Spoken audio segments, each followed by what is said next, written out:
When clients come to see me, typically they come in at low places in their lives. The weight of the world is on their shoulders. Some are fighting to hold back tears. The majority feel unworthy, unconfident, and unlovable. I connect instantly because those same thoughts were once my own. But an hour or two later, the client leaves looking revived, feeling lighter and relieved, hopeful, even happier. So, what happens between the time they arrive and the time they leave? What changes? One word: perception. It's the lens we choose to perceive our outer world that affects our ability to create our inner world. The external world in that hour or two doesn't change for my clients. The same problems and challenges still exist. The house is still untidy. The paycheck is still barely paying the bills. The dreadful job is still the same. And the number on the scale didn't change. But in that 1 or 2 hours, their inner world changed. They experienced transformation, validation, and reconnection to their authentic self. The painful story they constantly reiterate in their minds is profoundly altered. The snapshot of what my clients hear in those sessions is this: there is nothing wrong with you. You're human. No matter what you've done, I love and accept you, and you are worthy of that love and acceptance. Sometimes we really need to hear that. Sit with this for a bit. The key to being happy is not attaining happiness. It is having the ability to let go of all things in your internal and external world that make you unhappy. We must release the old habits, beliefs, stories, influences, and fears that cause pain. We can't just add in pleasure and keep all else the same. This may sound simple, but the letting go is the difficult part most of us get hung up on. Happiness requires effort. It is also intrinsic. Yet most of us have it backwards. We think happiness is external. We think if we have a good partner, good kids, good job, good bank account, good friends, then that should be enough to fulfill us. We reason that if we have nothing to complain about, then we should be happy, right? Yet we're not. In fact, almost 70% of us aren't.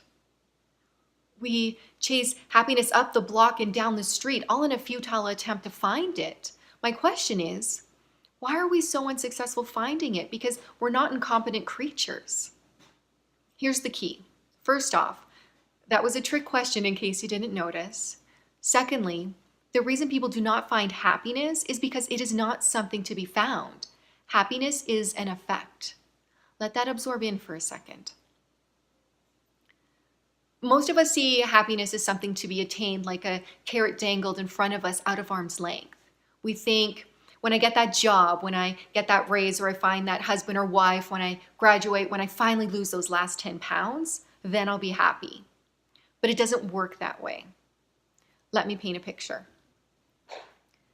If I were to ask you to smile, you would probably show me a small smile. But if I asked you to laugh, you would look at me with a blank face. The reason is because in order to laugh, we need to have a reason to laugh, be compelled to laugh beyond a request. In order to be happy, and I mean the inner fulfillment and joyful kind of happy, we need a reason to be happy. Just as laughing is the effect of experiencing something funny, happiness is the effect of experiencing a deep connection and alignment to our authentic self.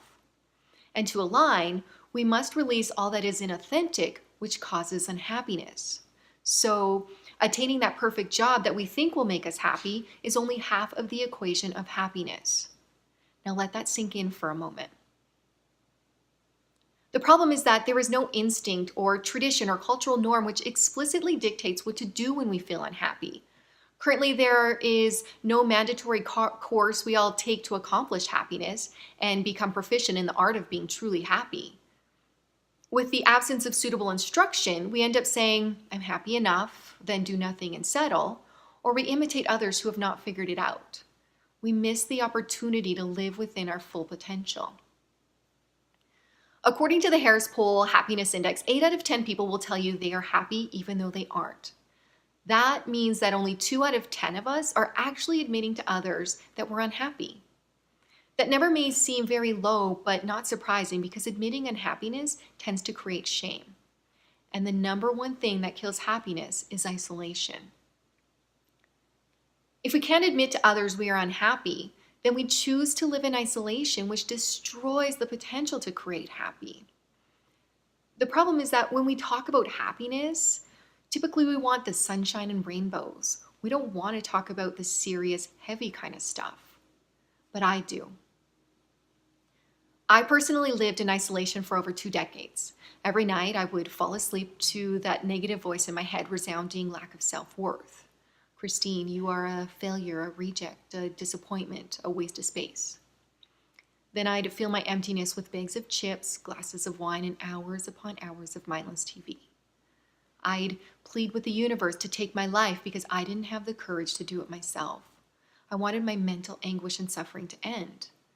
I was too afraid and proud to ask for help, so I thought if I could just get into an accident or get cancer or some other disease which would take me from this earth, then my anguish would end. I used to think this was the answer, not to fix it, but to escape it. I was also uncertain of whom I could trust, who could relate to me, talk me through it, and explain to me the complexities of my suffering. Someone who wouldn't just offer me a temporary escape or a pat on the back saying it'll all be okay. I needed someone who could effectively interrupt my story and perception. So instead, I researched. Unhappiness results when we fail to meet expectations, social, cultural, egotistical. It happens when our lives are not in alignment with our authentic self. And the suffering of unhappiness increases with the unhappiness of being unhappy. If people were given the opportunity to be dignified of their suffering and would consider it as a neutral emotion, meaning not good or bad, rather than degrading, then we could relinquish shame associated with being unhappy. We could get together with friends and share our suffering rather than putting on a fake smile and making up a story about how things are fine. When you look up unhappiness in the dictionary, its synonyms include things like sadness, depression, misery, despondency, despair, mournfulness, heartache, distress, grief, pain, agony, anguish, torment, suffering, tribulation. Unhappiness is a blanket term for many negative emotions, but that's the key. They are emotions. They don't define who we are. These emotions are how we feel as an effect of our thoughts and a call to action to tell us that we are misaligned with our authentic self. The sad thing, though, is most of us ignore this call and we end up wasting a large portion of our lives assuming this state of unhappiness is our destiny and we self-loathe. We form the belief that there is something wrong with us and that we are unworthy. These negative emotions are not good or bad or right or wrong. In North America, we tend to think in terms of black and white and place more emphasis on the morality of right and wrong rather than on perceiving existence simply as cause and effect. We are more focused on attaining happiness rather than on letting go to create it.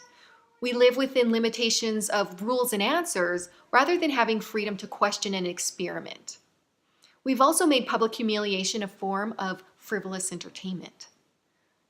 The more clicks or more views we get exposing the privacy of others, the more money there is to be made.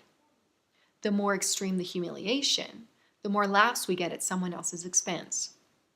I'm sure you'll agree, so many of us are guilty of laughing, criticizing, and poking fun at those whose privacy we invade. We think it's all in good fun. But is it funny that the person being humiliated cries in pain in the silence of the night, tears falling onto their pillow? Living in a society like this, why would anyone want to admit the humiliation of feeling unhappy? It's not exactly an ideal environment to expose our vulnerable self. So instead, we build up walls and we push down our feelings of unhappiness. Today I ask, rather than building up walls and tormenting ourselves about our past, what if we were taught how to change our stories, our expectations, and our responses of suffering?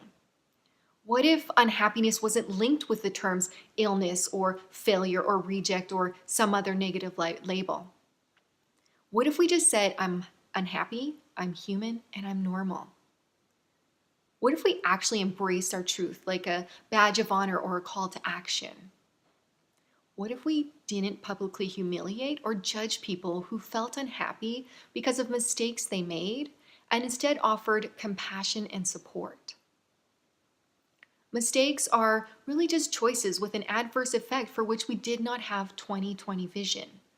Mistakes and the effects of mistakes are not intended to become a label of our identity.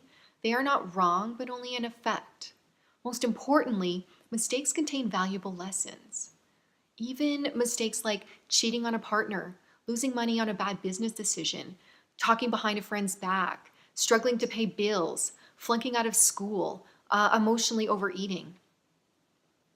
At the time, these choices seem the best option, but the moment we realize they weren't, we judge ourselves in contempt of our past, a past which we can no longer change, yet we perpetually relive. Dwelling on the mistake means we miss the opportunity to learn and better ourselves from it, all because we perceive the story of our mistake as wrong rather than an effect from which to improve upon. We convince ourselves that our mistakes become our identity. For example, how many times have you heard the saying, "A cheater who cheats once is always a cheater"? This is a label, an assumption. It is not the truth. Only you have the ability to write your truth.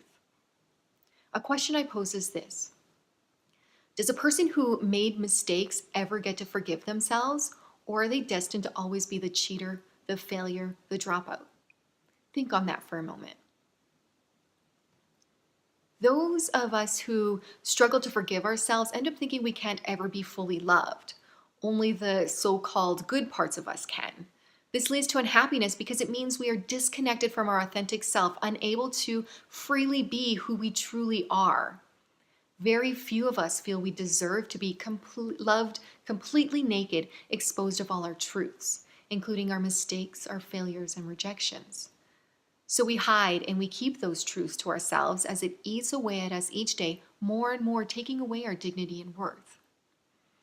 I want to stand up today and say that unhappiness is not something for which we need to be ashamed of. It takes courage to admit we are unhappy, unfulfilled, and unsuccessful. It's a display of strength to be vulnerable. It's not weakness. Working through the unhappy is the only way to experience happy. Yet, it's as if we've been conditioned with social etiquette to hide it. How many times have you felt tension in a room, yet no one spoke of the elephant? If you made mistakes, aka choices, which resulted in an effect of suffering, you have no choice if other people will forgive you. But you do have a choice and the power to forgive yourself. It takes empathy, compassion, and stepping out of isolation. And it ultimately takes a change in perception, an interruption and alteration of the story. No matter the mistake, each and every one of us is worthy of happiness. Each of us has a story. Every one of us has made a mistake, or rather a choice. This is called life. Life is about messing up, learning, and correcting course. We need not suffer for our choices. We aren't perfect, yet we judge ourselves with the expectation that we should be. Let us begin to alter our stories and perceive these mistakes now as opportunities to learn, to grow, to become better versions of ourselves. When we embrace who we really are, mistakes and all, we align with our authentic self, which results in the effect of happiness.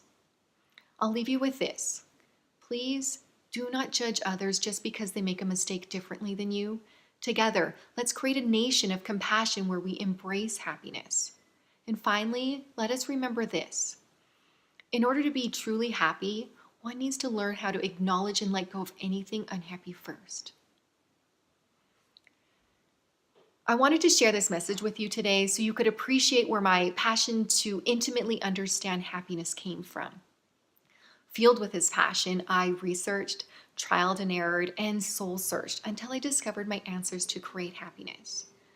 In the process, I created a concept called collateral happiness. So please stay tuned and watch for a video detailing the description of what collateral happiness is and how to create it. Thank you.